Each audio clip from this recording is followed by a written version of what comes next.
You are watching Pacific Waves Television USA, a place of nourishment.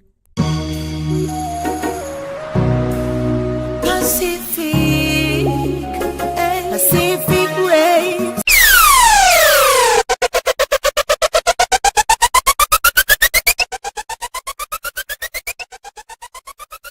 Lemfi. Every time you send $100, you'll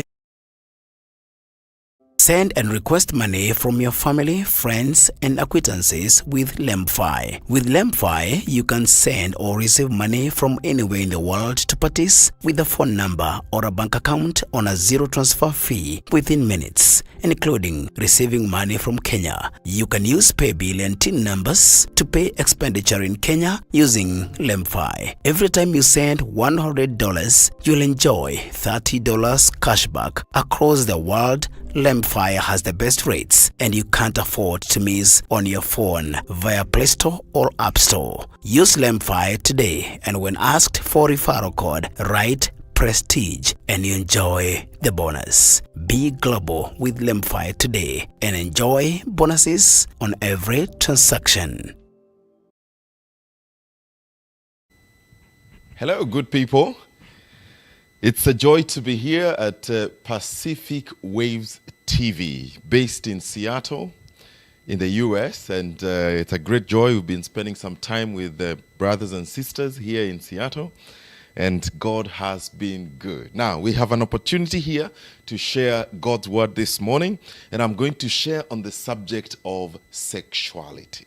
So, the power of sexuality, or the gift of sexuality, that's what we are talking about today. Shall we begin right away? Good. Now, God created us to be loving. I mean, everybody that God created us to be loving, to be relational, and we are created to be sexual beings. Did you hear that?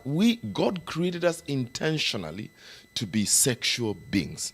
And when we follow God's design, as far as sexuality is concerned, and we have a lot of all that stipulated in the Bible, then we will have an experience that is satisfying, that is fulfilling, and we will experience the pleasure that God intended us to have, sexually speaking.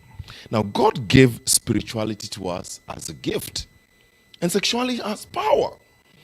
A gift is something that is given as a reward. So because God loved us and He loves us, He gave us sexuality as a reward. So a gift is given as a reward and an expression of love for the enjoyment and fulfillment of a relationship. Now, gifts are treasured and handled with care. So if I gave you a gift, then you would be faithful, you would be keen to ensure that you do not mishandle this gift. And so you will be careful with it, and many times gifts are usually wrapped.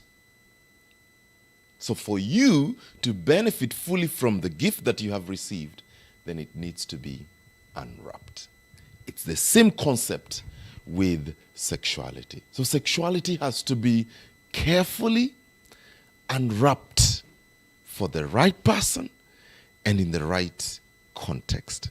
And so this morning, as we talk about sexuality, what actually is sexuality? Now, there are many definitions out there, but one that I think fits our conversation today is that sexuality is a person's feelings, behaviors, and thought processes based on their being male or female. How do all these things come into play? Your feelings, your behaviors, your thought process, due to the fact that you are either a male or a female. So sexuality has to do with how people experience and express themselves as sexual beings, which is a God-given trait. So I just want to talk about it.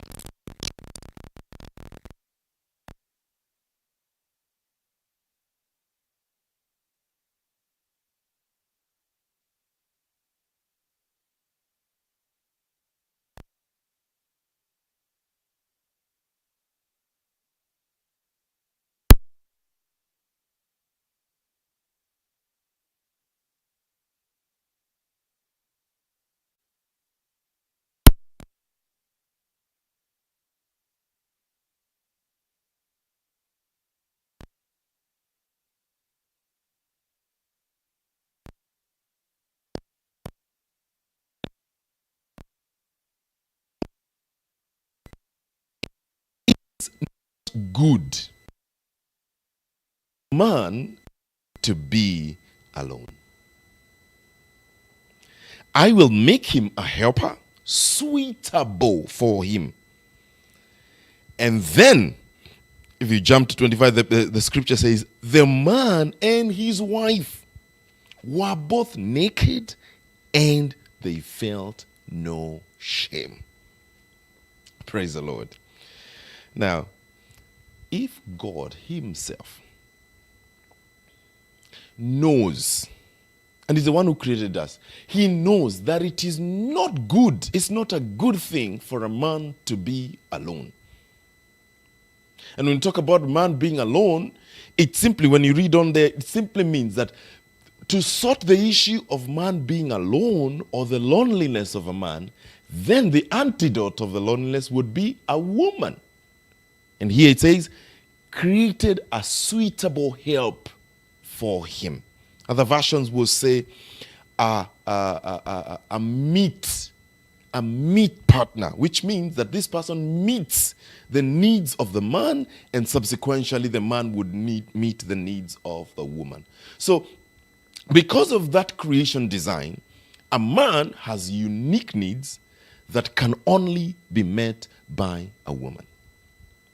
And on the other hand, a woman has unique needs that can only be met by a man. You know, sometimes I wonder whether the needs, the emotional, the sexual needs that I have, some of them, can a man ever meet those? Because when I'm with my fellow men, there is a different mode of operation. Even the greeting, the way I'm greeting a man, it usually feels rough, it feels, you know. But when I'm greeting a woman, maybe I'm greeting my wife, then I become gentle, I become a little warmer, I become a little, you know.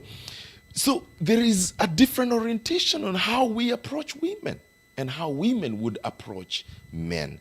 And that design was by God himself. So our sexuality is a divine creation by God himself. And God does not make mistakes. The way he created me, the way he created the woman, he had an agenda, he had a purpose for it. And as we go on, we'll continue to discover that. Number 2, our sexuality must be expressed in holiness. Our sexuality must be expressed in holiness. Like every other thing, if we do not exercise holiness, whether it is in business, whether it is in other relationship with parents or with the community members and other people, whether it is at work, if we do not exercise holiness, then we are going against God's expectations. And the same applies to sexuality. That if we do not exercise holiness in our sexuality that God has given us, then we are sinning before the Lord. Now, 1 Corinthians chapter 6 and verse 19 and 20 says, 1 Corinthians 6, 19, 20. Do you not know that your body is a temple of the Holy Spirit, who is in you, whom you have received from God? You are not your own. You are bought at a price. Therefore, honor God with your body. Do not dishonor God with your body. And sexuality is expressed a lot, with our bodies, our mind, our emotions, our body. That's where sexuality expresses itself. So how I smile to a woman comes from my body. How I look, or somebody or woman looks at me, that comes from her body. What she exposes or does not expose has to do with her body. So the body is critical. So God expects us to handle our bodies with utmost holiness. The Apostle Paul also writes in 1 Thessalonians chapter 4 and verse 3, he says, it is God's will that you should be sanctified, that you should avoid sexual immorality.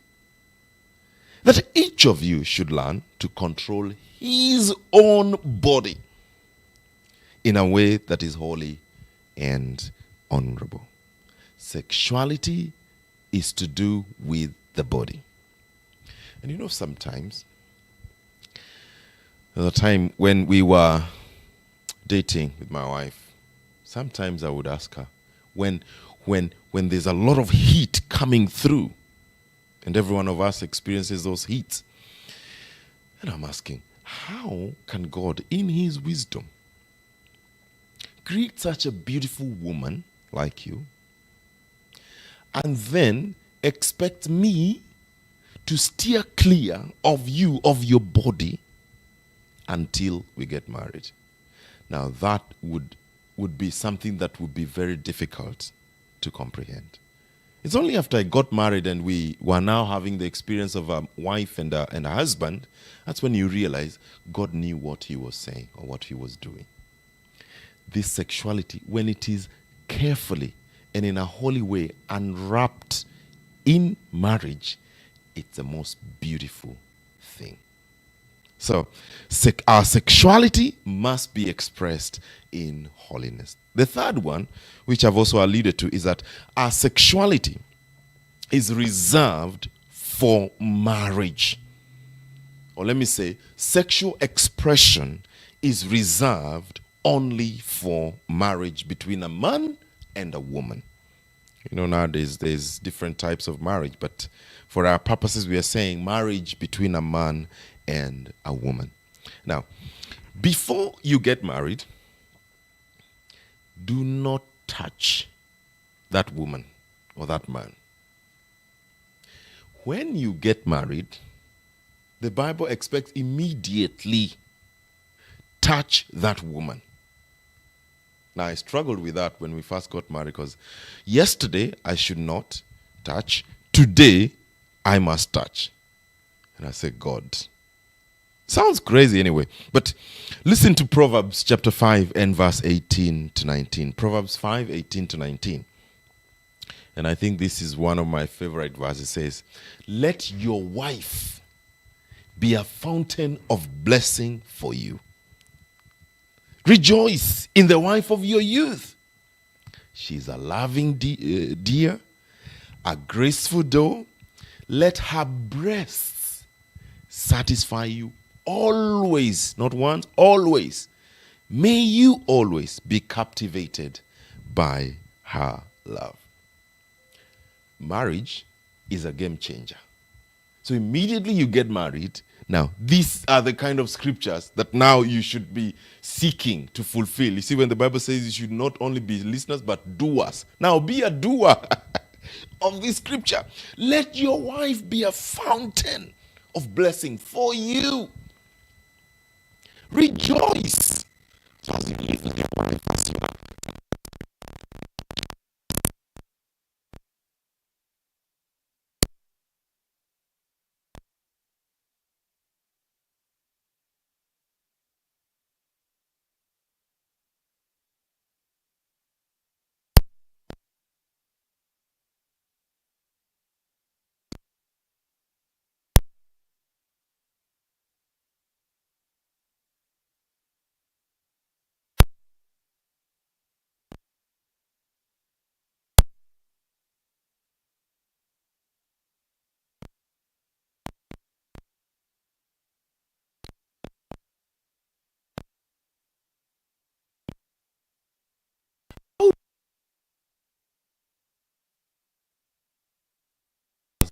Information.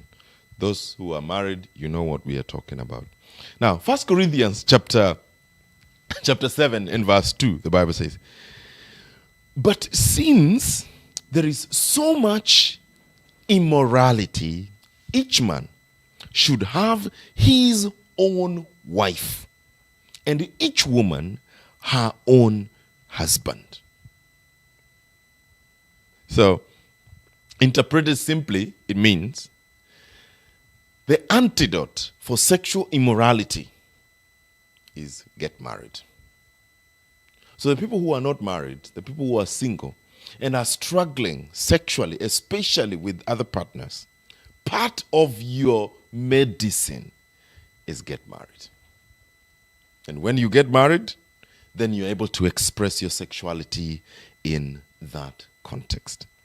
So adultery or sin that a married person makes, sexual immorality that a married person is involved in, is called adultery.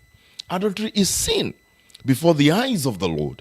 And fornication, which is for those who are not married, fornication is also sin. And we must keep off those two.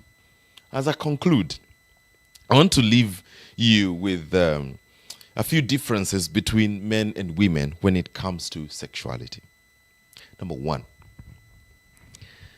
men are more visually oriented, while women are more emotionally oriented. That sounds like a mountain, especially for men, because for a man it's simple. You have seen, you're going after it. For a woman, there is an emotional progression that needs to take place. And that emotional progression can take a day, it can take a week, can take a month, can take a year, can take 10 years. I mean, it can take whatever time depending on the context in which you are relating with the other person.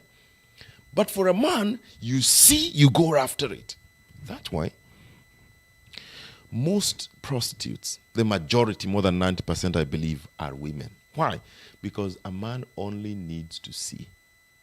And men can have sex with a woman even when they don't know their name.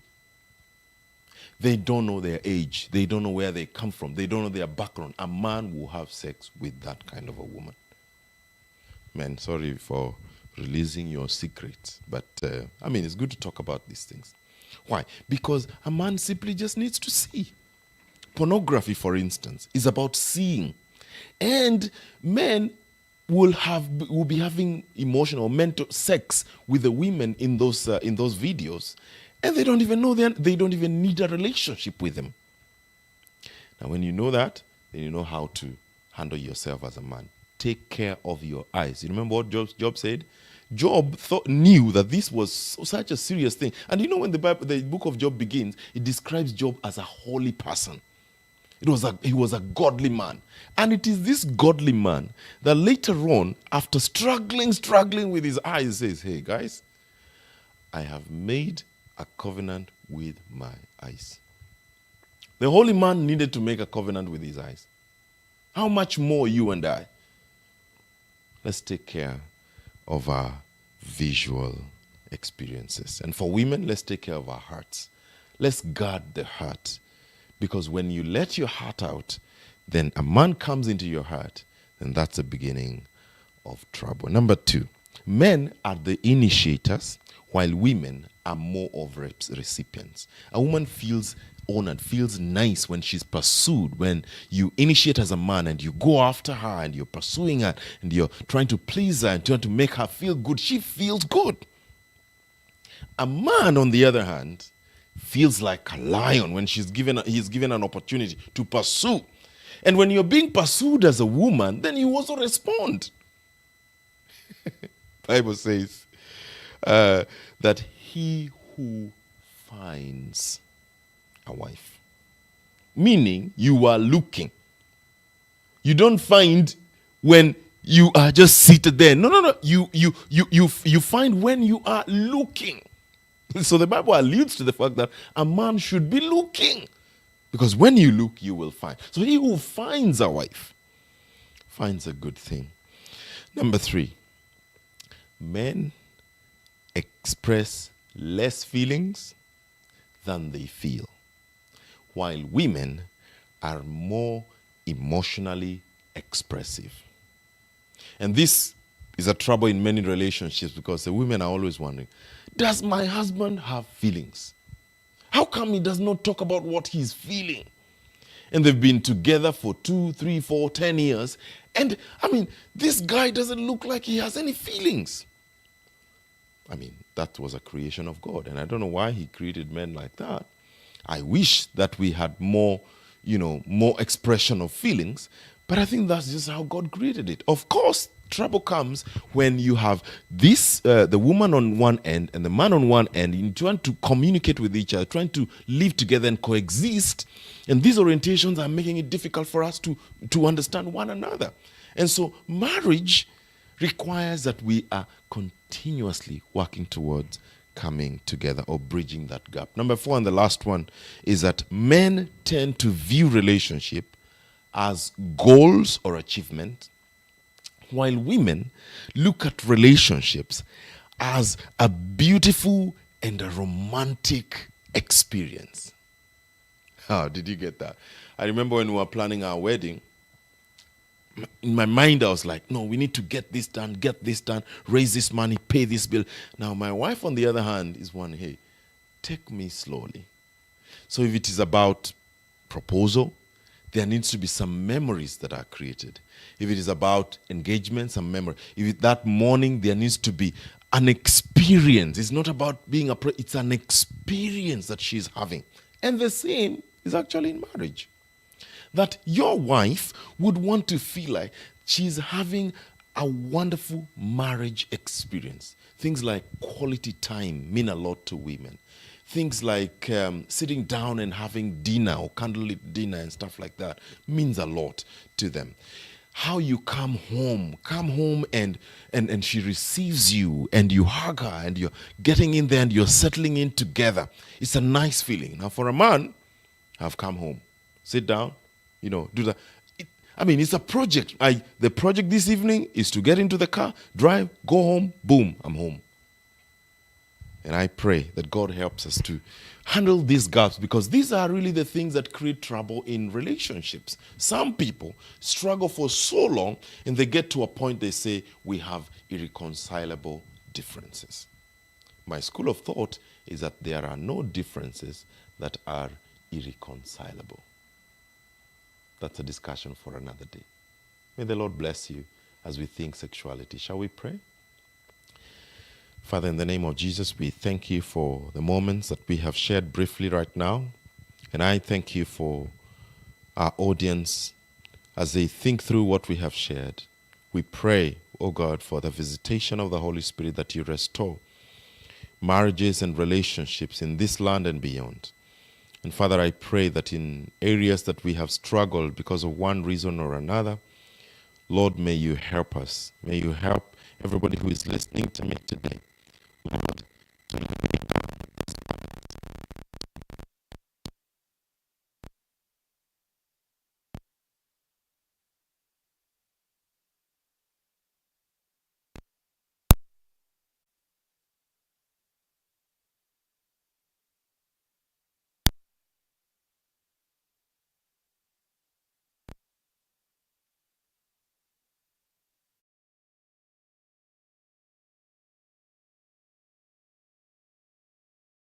within minutes. Send and request money from your family, friends, and acquaintances with LembFi. With LembFi, you can send or receive money from anywhere in the world to parties with a phone number or a bank account on a zero transfer fee within minutes, including receiving money from Kenya. You can use paybill and TIN numbers to pay expenditure in Kenya using LembFi. Every time you send $100, you'll enjoy $30 cashback across the world. LembFi has the best rates and you can't afford to miss on your phone via Play Store or App Store. Use LembFi today, and when asked for referral code, write Prestige and you enjoy the bonus. Be global with LembFi today and enjoy bonuses on every transaction.